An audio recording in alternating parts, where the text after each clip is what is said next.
Hey guys, John Rettinger here with the review for you of the 2.5 gigahertz 13-inch MacBook Pro. This is the configuration that's going to get you 4 gigabytes of RAM, a 250 gigabyte hard drive spinning at 5400 RPMs, of course 13-inch backlit LED display, and the integrated NVIDIA 9400M video processing card that we've seen, well, in previous generation MacBooks and current MacBook Pros.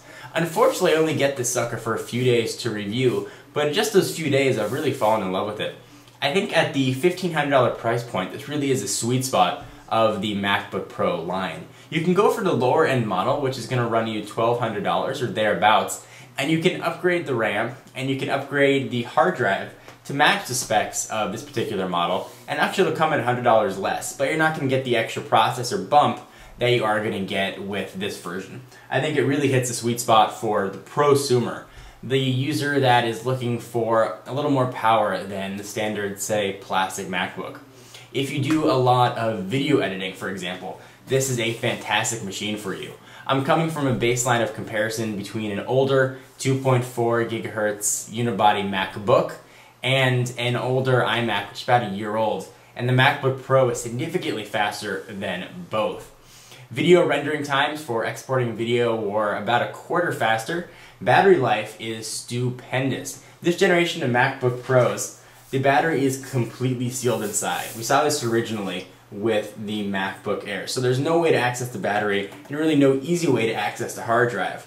On the last generation MacBooks, you could get access to the battery and hard drive. You can see right there, there's a little lever. You push that, this back panel comes off, and you can access and remove your battery and hard drive. But with the convenience of being able to remove your hard drive, and with that gone and having it being sealed in, you have a much more powerful battery. It took me close to 7 hours to drain this battery with normal usage. So the brightness turned down about halfway, Wi-Fi turned on, browsing, watching a few YouTube videos. I'd say typical computer usage, and I really got a very long time as opposed to, say, the 4.5 to 5 hours that I got on my MacBook.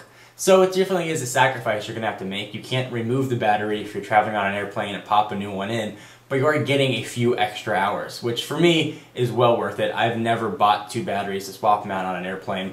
You can get something like the Mac Hyperdrive for an external battery if you need the additional power, but I think you're going to be pleasantly surprised.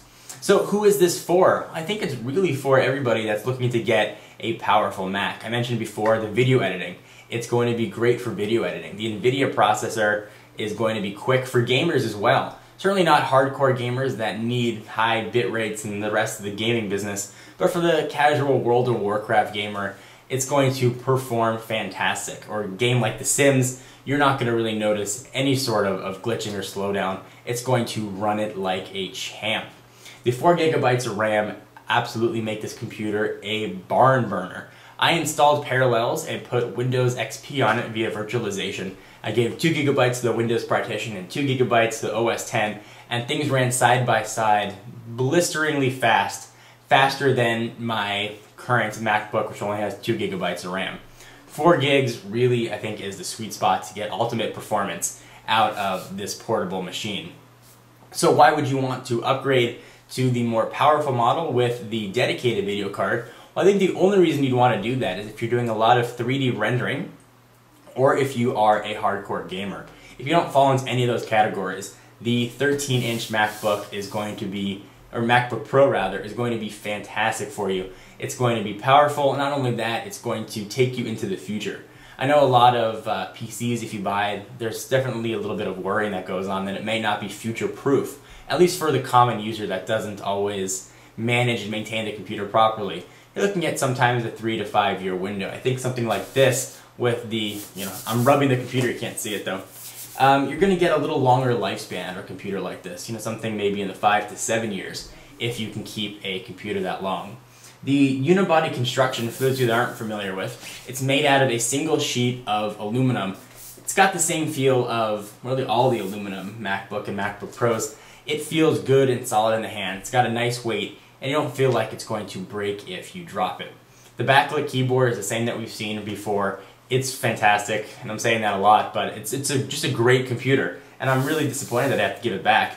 I never felt like my MacBook was underpowered, but having used this for a few days, I can definitely notice a difference. Certainly, I can recommend this to anybody looking to buy a Mac. This is not a Mac versus PC debate, this is just a review of a MacBook Pro model. And if you're in the market for a MacBook Pro, you're getting very good value at this $1,500 price point. So, what do you guys think of the 13-inch MacBook Pro? Do you have any interest in buying one? Did you buy one? Too expensive? You know, what do you think? Leave video or text comments and I will check them out. Anyway guys, for exclusive content, be sure to check me out on Twitter, twitter.com/John4Lakers. And to learn more about TechnoBuffalo, check out technobuffalo.com. See you guys next video. Bye-bye.